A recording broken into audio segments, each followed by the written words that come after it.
कई बार प्रभु अत्यंत भोलेपन से, निश्चल भाव से रीझ जाते हैं। जिस प्रकार से एक बालक जो बहुत छोटा होता है, अल्पायु का है, अभी अभी जन्मा है, माता पिता को देखता है, उनके संग लीला करता है, माता पिता का प्रेम उनसे और बढ़ता रहता है, वर्धन होता रहता है। ऐसे ही प्रभु के हम सब बालक हैं, हम सबसे प्रेम करते हैं, परंतु प्रभु की प्राप्ति, भगवान की प्राप्ति कैसे हो सकती है? तो उसका मार्ग है निश्चलता। जैसे उस शिशु के अंदर होती है, उसको अच्छा बुरा नहीं पता होता, उसको बस ये पता है कि ये मेरी माँ है। उसके सामने कोई समस्या आएगी, कोई व्यक्ति आएगा, डर जाएगा और अपनी माँ की गोदी में जाते ही परमानंद की अवस्था में आ जाएगा। ऐसे ही हमें पता तो है कि प्रभु हमारी माता हैं, भगवान ही हमारे हैं, पर संबंधों के प्रभाव से माया का हमने आवरण ओढ़ रखा है और कुछ नहीं है। लोगों से ममता, ये मेरा है, इनसे मेरा संबंध है, ये मेरे संबंधी हैं, ये मेरे सगे हैं। पर वास्तविक बात क्या है? जो सगा है वो तो प्रभु ही हैं, अपने हैं वो तो प्रभु ही हैं। भगवान के अतिरिक्त इस संसार में अपना कोई नहीं है। इस बात को दृढ़ता से जान लेना चाहिए। और जो हृदय बड़ा निश्चल होता है, बड़ा सुकोमल होता है, भगवान की भक्ति उसमें सहज ही आ जाती है। ऐसे ही हमारे ब्रिज में एक चरित्र है श्री भोंदू भगत जी का। बड़े ही सिद्ध महापुरुष हुए हैं, भगवान का दर्शन करा है और भगवान इनके संग गैया चराते थे, अद्भुत लीलाएं करते थे, छीन छीन रोटी खाते थे, दाल बाटी खाते थे। तो ऐसी लीलाएं जिनके संग हुई है, उन भगत का हम चरित्र सुनने जा रहे हैं। और आप इस पूरे चरित्र में जानेंगे कि केवल निर्मल हृदय से ही प्रभु की प्राप्ति हुई है। कोई साधन बल नहीं है, कोई मंत्र बल नहीं है, कोई अन्य बल नहीं है, केवल कृपा बल है। प्रभु ने कृपा कर दी। और क्यों कृपा करी? क्योंकि अत्यंत निर्मल हृदय है। श्री भोंदू भगत कैसे हैं? ऐसे हैं कि झूठ बोलना आता ही नहीं। किसको झूठ बोलना कहते हैं ये तक पता नहीं है। छल कपट ये तो सोच भी नहीं सकते, उनकी सोच के परे है, उन्हें पता ही नहीं क्या होता है। ऐसी स्थिति है। जैसे कोई व्यक्ति झूठ नहीं बोल रहा है, पता है उसको कि सत्य क्या है, झूठ क्या है। भोंदू भगत इतने भोले हैं कि सत्य और झूठ के बीच का अंतर भी नहीं पता। उनके लिए तो सब सत्य ही सत्य है, झूठ क्या होता है उन्हें कुछ नहीं पता। बड़ा सरल स्वभाव।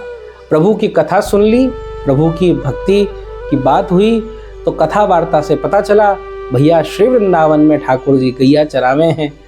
तो उनके संग, उनके साथ में गैया चराने की इनके मन में इच्छा आई। और जैसे श्री वृंदावन आए तो एक गोस्वामी महाराज यहाँ पर रहते थे, श्री नंद किशोर गोस्वामी प्रभु जी। उनकी शरण में जाकर इन्होंने उन्हीं से दीक्षा भी ली और वहीं पे गैया चराने का कार्यभार संभाल लिया। भोले भाले थे, जाकर तुरंत गोस्वामी जी के चरणों में प्रणाम करा। जय जय, आप ही तारोगे, आप ही निकालोगे, अब बस आप कृपा करो। हे महापुरुष, अब आप दया करो, हमों को स्वीकार कर लो। श्री गोस्वामी जी महाराज ने पूछी, अरे भैया तू कहा करेगो, कछु आवे तो है? तो कहने लगे, मुझे कछु और आवे ना है, पर मैं गैया चरा लूँ, ग्वारिया हूँ। अच्छा तू गैया चराइयो। तो श्रृंगार वट में रहते थे और श्रृंगार वट की जो वहाँ पे गैया थी, उन सबको चराने का कार्यभार इनको मिल गया था। और जो गोस्वामी जी इनके गुरु थे वो कौन थे? सामान्य पुरुष नहीं हैं, श्री नित्यानंद महाप्रभु जी की 7वीं पीढ़ी में आते हैं, उनका रक्त संबंध रखते हैं और बड़े विषय विरक्त महात्मा, कोई विषय से संबंध नहीं और बड़ा प्रेम और हृदय में बड़ी दैन्यता। ऋणादपि सुनीचेन, हृदय में यह भाव, मैं तो तृण से अधिक दीन हूँ, तृण से भी अधिक दीन हूँ। और ऐसे गुरु का ऐसा शिष्य भोंदू भगत जी तो बड़े ही साधारण, बड़े ही आनंद में गैयाओं को चराने के लिए चल देते। कभी इधर जाते तो कभी उधर जाते, कभी गैयाओं को संग ले जाते और बार बार क्या कामना करते कि प्रभु भी मेरे संग गैया चरावें। जैसे अन्य सखाओं के संग चराते थे, द्वापर में आते थे, ठाकुर जी कहीं गए थोड़ी ना हैं, आज भी हैं। विश्वास की कमी है, श्रद्धा की कमी है। अगर श्रद्धा विश्वास हो, ठाकुर जी का ऐसा हो नहीं सकता कि वृंदावन आप आओ और आपको अनुभव नहीं हो। आपको अनुभव नहीं हो रहा है, कारण यह है कि विश्वास नहीं है, कितना भी ऊपर से कह दिया जाए। और सत्य बात यह है, विश्वास नहीं है। ठाकुर सचल हैं, आज भी गैया चरा रहे, आज भी गोपियों को माखन चुराए चुराए खाए रहे, पर हमारे संग नहीं हो रहा। क्यों? क्योंकि हमारे अंदर विश्वास की कमी है, श्रद्धा की कमी है। पर भोंदू के संग ऐसा कुछ नहीं था। भोंदू भगत जी तो भैया अत्यंत श्रद्धावान, ठाकुर जी में खूब विश्वास करने वाले, और गैया चराते चराते संयोगवश इधर कभी भांडीर वन निकल जाते, कभी इधर अपना माठ की ओर निकल जाते, कभी बेलवन निकल जाते। तो ऐसे भांडीर वन गए, और भांडीर वन में श्री नंदलाल ने सोच ली कि यहाँ पे दया कर दी जाए। ठाकुर जी तो सहज ही इनके संग गैया चराने लग गए। एक दिन आए, बोले ए भोंदू देख, तू नंदलाल के संग गैया चराना चाहे तो ना, मैं वही नंदलाल हूँ। अच्छा भैया तुम ही नंदलाल हो? अरे मैंने तो तुम्हारे बारे में बड़ी सुनी कि तुम बड़ी प्रेम से गैया चराओ हो, पर मैंने तो सुनी तुम मोर मुकुट धारण करो हो। बोले हाँ, ये देख मेरी पेंट के ऊपर छिपा के रख रखो मैंने। बोले फिर बंसी भी धारण करो हो? हाँ ये देख पटका के नीचे बंसी है, फेंट में बंधी हुई। अच्छा मैंने सुनी श्रृंगी धारण करो हो? मैं श्रृंगी भी धारण कर रखी है। ओहो भैया तुम तो नंदलाल ही हो, मैं तो तुम्ही को ढूंढ रहा था। गले लगा लिया, भगवान मिल गए। सोचो इतनी सरलता से प्रभु मिल गए। पर कैसे हो पाया? निर्मल हृदय। हमारे ऊपर बहुत विकार आ गए, बहुत पर्दा, बहुत जैसे एक शीशा है, शीशे के ऊपर बहुत धूल जम जाए तो व्यक्ति को अपना चेहरा नहीं दिखता है। उसी प्रकार से हमारी आत्मा स्वरूप में जो विराजमान भगवान है, उस आत्मा के ऊपर बहुत सारे धूल जड़ गई है। उसके ऊपर बहुत सारे संबंधों की मायाकृत, बहुत सारी ममत्व की, अहमता की, कि मेरा इससे संबंध है, मेरा उससे संबंध है, मेरे ये सगे हैं, मेरे वो सगे हैं, इनकी धूल जम गई है। और वास्तविक बात क्या है? आईने का सच क्या है? दर्पण का सच यही है कि भगवान ही अपने हैं और संसार में कोई अपना नहीं है। यही सत्य बात है, और यही नहीं आती है। व्यक्ति के संग होता रहता है, एक व्यक्ति से धोखा खाएगा, दूसरे पे जाएगा, पर यह नहीं मानेगा कि प्रभु मेरे अपने हैं। अरे भैया भगवान के अतिरिक्त कौन अपना हो सकता है? अब तो नंदलाल भैया इनके संग गैया चराते रहते और मस्ती में। अब ठाकुर जी अगले दिन सखाओं को भी ले आए, और सखा बोले लाला मुझको तो भूख लगी है। और ठाकुर जी ने कही देखो देखो बात करूं, कछु है खावे को? तो रोटी थी, रोटी दे दी, अब बांट दी। अब ठाकुर जी ने कही देख लाला कल मैं दाल बाटी खाऊंगा, तू लेके आइयो, हम सब सखा मिल के खाएंगे, तू भी खाएंगे, यही बना लेंगे, ऐसो करेंगे। बोले हाँ ठीक है। अब इधर भोंदू महाराज आ गए गैयाओं को लेके। अब वैसे तो आते थे, प्रसन्न तो तब भी रहते थे, पर आज तो चेहरे की मुस्कान अलग है, अलग छटा छा रही है। सब लोग देख के आनंदित हो रहे हैं। क्यों? क्योंकि भगवान आनंद कंद प्रभु का दर्शन कराए ना, सच्चिदानंद प्रभु का दर्शन कराए। जब भगवान का दर्शन करता है, अब गुलाब जामुन खाने में कौन सा सुख, धन संपत्ति आने में कौन सा सुख? जिस व्यक्ति को प्रभु का दर्शन हो गया हो, जो सब संपत्ति को, सृष्टि को बनाने वाले कर्ता का दर्शन हो गया हो, उसके सुख की स्थिति क्या होगी? और भोंदू जी तो बड़े आनंद से और जाकर शयन करा। अब प्रातः काल निकले तो भंडारी जी के पास गए, भंडारी जी से हाथ जोड़कर प्रार्थना करी, मुझको इतनो इतनो सामान दे दो। भंडारी जी ने इतनो कौन ते मांगेगो, कौन को खवाएगो? अब भंडारी जी ने देवे ते मना कर दी, तो गोसाई जी से बोलने लग गया, वो देखो गुरुदेव मुझको देना रे। अब गोसाई जी ने सहज भाव में आज्ञा कर दिया, अरे भैया जो मांग रहा है दे दो। अब भंडारी जी ने सब दे दियो, पर सामान तो एक व्यक्ति का थोड़ी ना था, काफी सारा सामान था, करीब कई सारे लोगों को खिलाने के लिए, बालकों के लिए था। तो लाद के अपने माथे पे ले जा रहे। जाते हुए गोसाई जी ने देखा, अरे भैया इतना सारो सामान ले जा रहे हो? अरे भोंदू कहाँ जा रहे है? भोंदू भैया बोले गैया चरावे जा रहा हूँ गुरुदेव। अच्छा गैया चरावे, और सामग्री काय को ले जा रहे हो? तो बोले अरे दाल बाटी बनाऊंगा। गुरुदेव ने पूछी कौन के ताई, किसके लिए बनाएगा? बोले नंदलाल के ताई बनाऊंगा। कौन सो नंदलाल? कौन नंदलाल पे जा रहे हो? अरे वही नंदलाल जो बंसी बजावे, जो भांडीर वन में गैया चरावे, आपने नंदलाल बताया हो ना, वही नंदलाल के पास जा रहा हूं। बोले कैसो दिखे वो नंदलाल? बोले बड़ो सुंदर मुखमंडल है, बड़े बड़े नेत्र हैं, कमल के समान वाके नेत्र हैं, सुंदर सी नासिका है, बड़े प्यारो सो मुखमंडल है, नीलमणि सो दर्शन है, मोर पिछ धारण करे है, फेंट बांधे है, पगड़ी बांधे, पाग बांधे है, हमें मोर पंख धारण करे है, फेंट में बंसी और श्रृंगी धारण करे है। आहा बड़ा सुंदर सुकोमल हाथ है, बड़े सुंदर सुकोमल चरण है, अद्भुत शोभा है उसकी। अब तो भैया श्री गोस्वामी जी को लगा इसको तो प्रभु मिल गए, पर इसको कैसे मिल गए।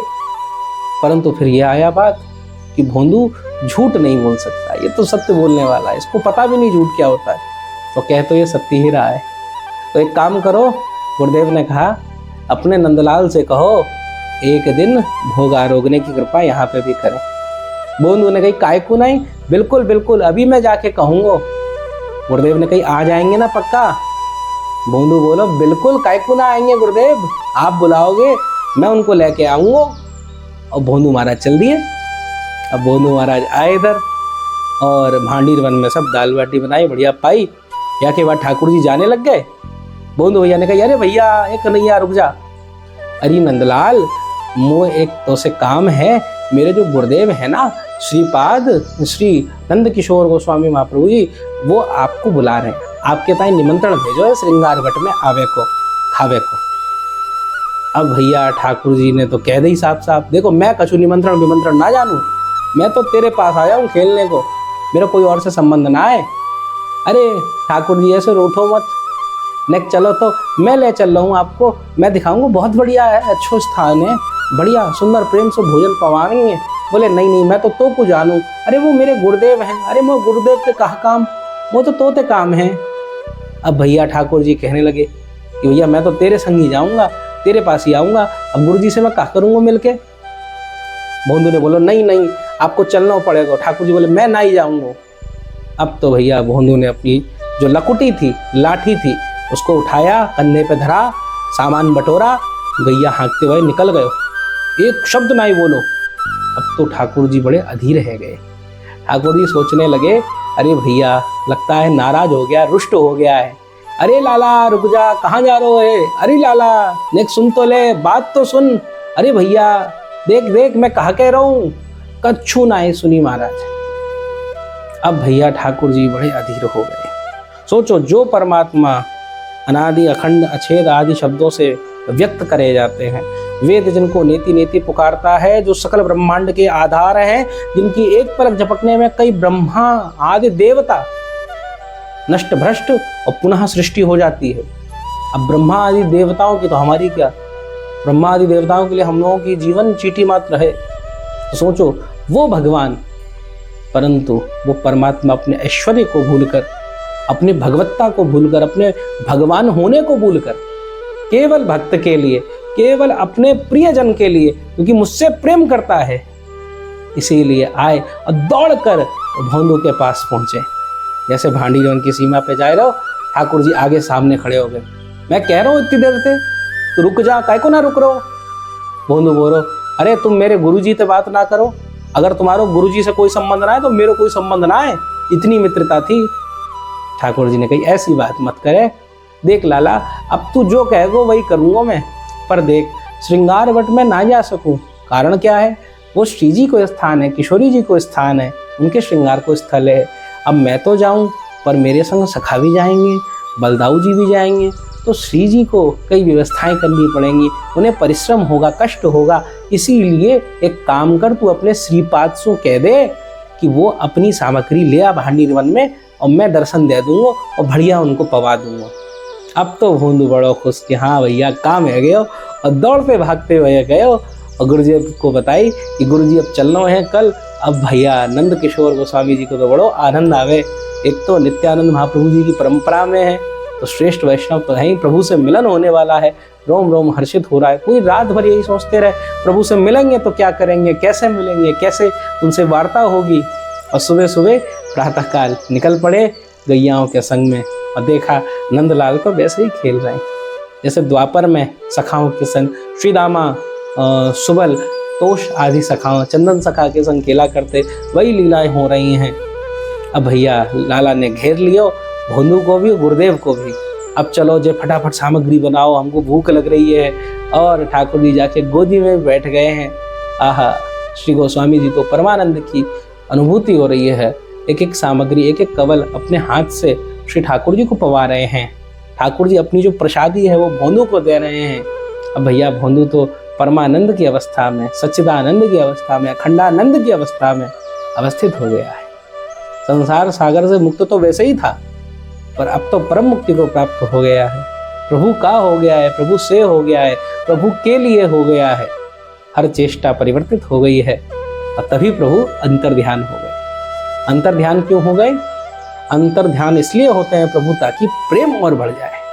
अब तो मिलने से प्रेम बढ़ा ना, पर अब मिलने के बाद जब चले गए तो प्रभु के वियोग में और प्रेम की उच्चतम अवस्था हो गई। दोनों रोने लगे, दोनों की आंखों से आंसू आने लगे, अश्रुपात होने लग गया, अवस्था अचेतन सी हो गई, बड़ी अजीब अवस्था आ गई।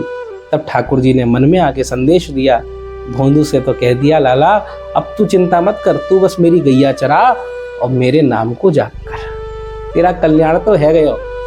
और जो उनके गुरुदेव थे श्री नंद किशोर गोस्वामी जी महाराज, उनसे कह दई कि अब आपने ये लीला दर्शन करी है, इस लीला का वर्णन अब आप अपने शब्दों में करें, वृंदावन की और अन्य लीलाओं को वर्णन करें और ग्रंथ की रचना करें। तब श्री नंदकिशोर गोस्वामी जी महाराज ने श्री वृंदावन लीलामृत और श्री श्री रस कलिका नामक 2 ग्रंथों की रचना करी, जिसमें ठाकुर जी की अद्भुत लीलाओं का वर्णन करा गया है। तो ऐसे ठाकुर जी ने देखो, निर्मलता के आधार पे गुरु की कृपा से शिष्य को भगवान मिल जाए तो देखा है, पर शिष्य के भाव से गुरुदेव को आज भगवत प्राप्ति, भगवान के दर्शन हो गए, ये पहला उदाहरण है। तो ऐसी भक्ति, ऐसी निर्मलता, ऐसा प्रेम, यही हमें अपने जीवन में धारण करना है। श्री राधा वल्लभ लाल की जय, श्री हरिवंश चंद्रजू महाप्रभु की जय हो।